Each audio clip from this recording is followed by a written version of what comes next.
I'm so excited to have you on right now, especially for this film too. So I want to welcome you, and I hope you are Thank first and you. foremost healthy and safe. I guess let's talk first and foremost about your character in The Doorman. Can you tell us a little bit about Victor Dubois?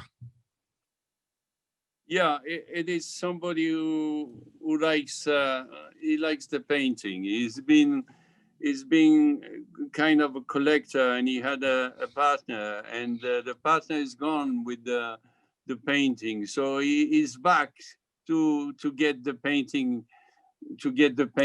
and because he likes the art, he likes that, and for him is all his life watching painting, watching.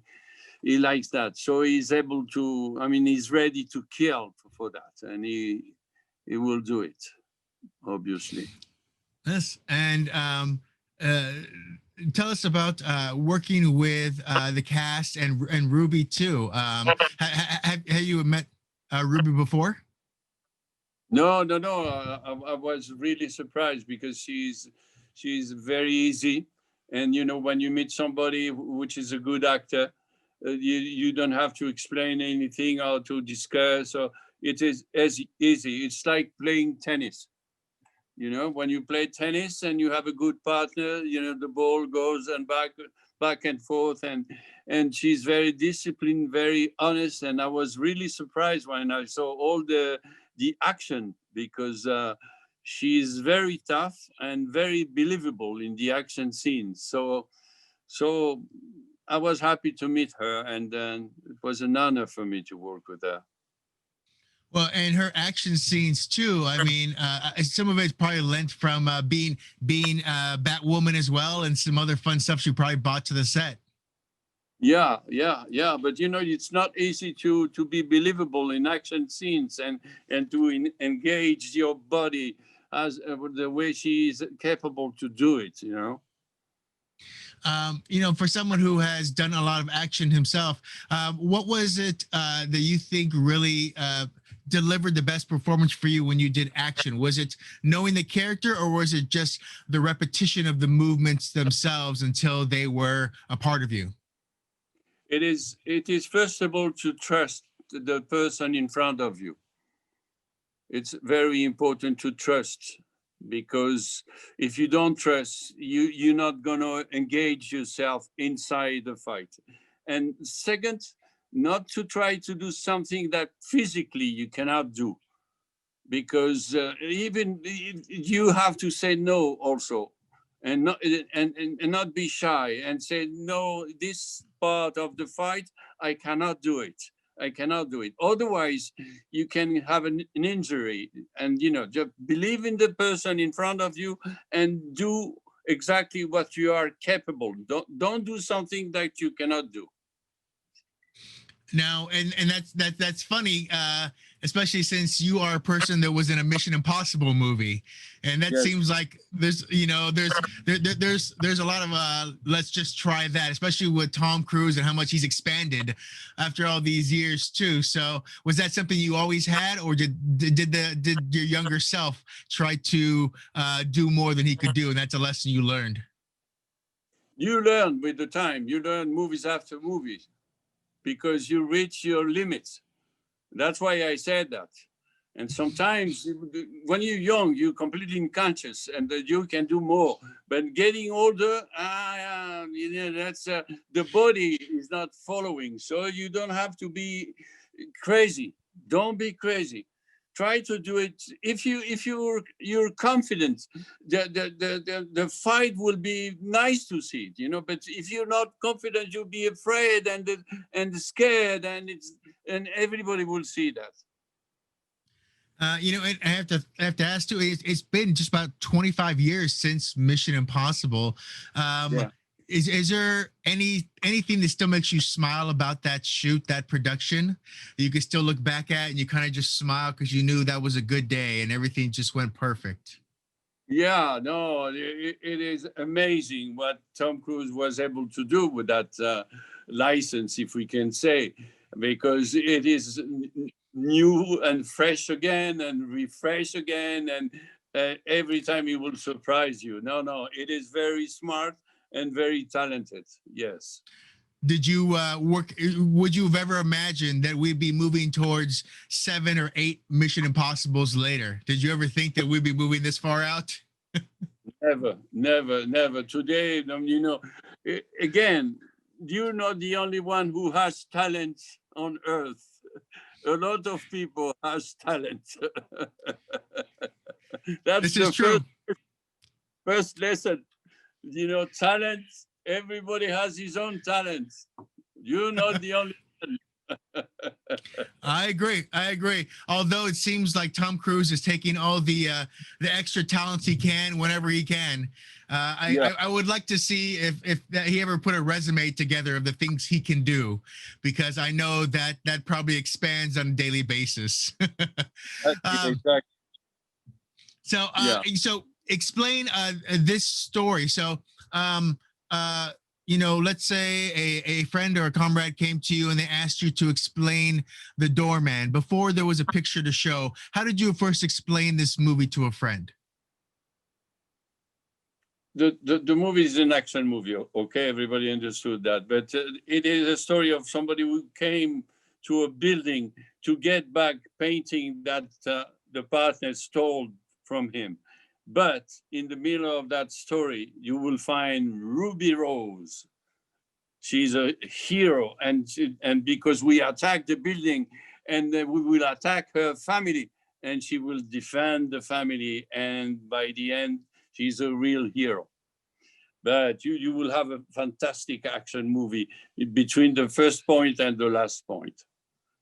I was actually very surprised as well about the action, the shooting, the speed of everything too, which I was very, very happy with as well. So this movie gave me a lot more than I expected, if I could be honest, and I was very happy about it. Thank you, sir. Thank you for saying that. One thing I did want to touch on and ask was, you were recently in a Quibi movie, Die Hard. What's it like to shoot a movie like that, that's made in 10-minute increments, that's made in different, what was it like for you? It was like being inside a little game, a little cube, and people were moving the cube. But I was very proud to meet Kevin Hart and John Travolta. Yeah, I was very, very proud. They're very good men. They were very gentle with me. Yes. Well, that's good. Well, you have a little history with video games too. Onimusha, I think it was. I love that one too. I still remember your face playing that game and seeing your face in that too. So that's always a fun thing as well to kind of look back at being in a video game. Another thing that I recently, when I was looking at some of your movies, and I had to watch this movie again because it's been a little bit of time, but I remember I did enjoy it. What do you still remember about Godzilla? What do you still remember about that franchise where there's cups everywhere, there's toys? I mean, everything is everywhere. What do you still remember about that movie? Listen, to be honest with you, that what I remember it is Mathieu Broderick's first, because Mathieu became my friend and still my friend today. Is an exquisite man and a big human being. But I remember also the size of the movie, the size of everything. It was huge. The size of the set, the size of the rain, everything was like a Godzilla size. Even the music was big. Everything. But I felt like a little, a little man inside a gigantic set. Everything was big. Everything. New York was big. The beast was big, but also my friendship with Mathieu Broderick is big.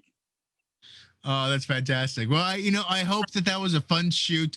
It looked like a lot of fun. And like I said, that summer you couldn't get away from seeing a Pepsi can with everyone's faces or toys or all these things everywhere. Yeah. So it was amazing to me how big that was and how much fun I still remember having with a movie like that kind of tentpole thing too. So I was very excited about that. Well, with the Doorman, one thing I really did enjoy about it as well was that everyone had their roles. Like it didn't expand too much where everyone needed to be more than their. I feel like everyone kind of had their roles and they played them to a T.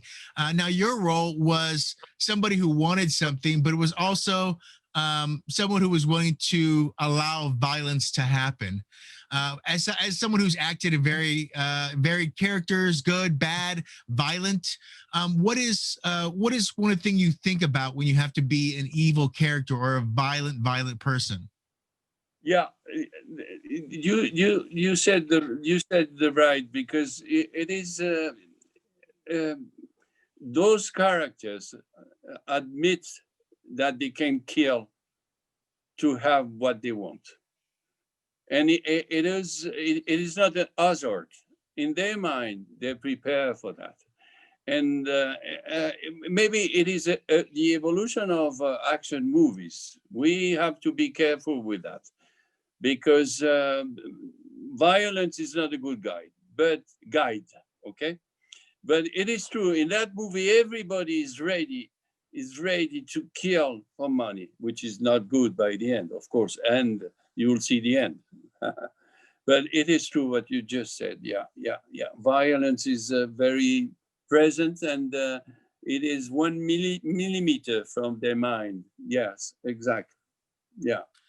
Well, and speaking of violence and your character too, you know, what movie do you think taught you um, taught you action best, or taught you how to use a gun best? Where you think that's the one that gave me the class, and that's the one that I look back to as having that muscle memory in the way it was. I mean, was it Mission? Was it Leon? I mean, what was it to you that kind of taught you that muscle memory? Yeah, I understand what you said, but you cannot be like that. I mean, life will push you toward your future. So you cannot stay with the memory. You cannot stay with the past, because you move, your body move, you evolve. And for example, I remember when we did Running with Robert De Niro, we had to choose. We had to choose the gun. So we went to the guy who has all the guns, and then Robert decided to take this one, and I decided to take this one, the other one. Okay, that was Running. But today, uh, the gun is in my mind. So to choose a gun, it's a routine. So that's the evolution. You know yourself in front of a gun, you know yourself in front of that kind of character. So you have to discover tomorrow, not yesterday. Yesterday is done. You have to refresh yourself to be ready to restart again with the script and with the partners, and to recreate a story for the audience. Forget the past. Now, is that something that you live by? Do you feel like that's those are words that you live by, always looking forward? Yes, yeah, because it's the only way to maintain yourself like uh, fresh. Because if you are sit on the past, it's like, look, I've done this, and look, I'm turning my head, and if I turn my head, I will feel pain here. You see, you have to look in front of you, the future. The future is waiting for you, and the future will give you life to continue. Well, I think that's beautiful, and that's something that I definitely hold true as well. And more importantly, I look forward to the future now, because we are in dark times, but there are many things to come.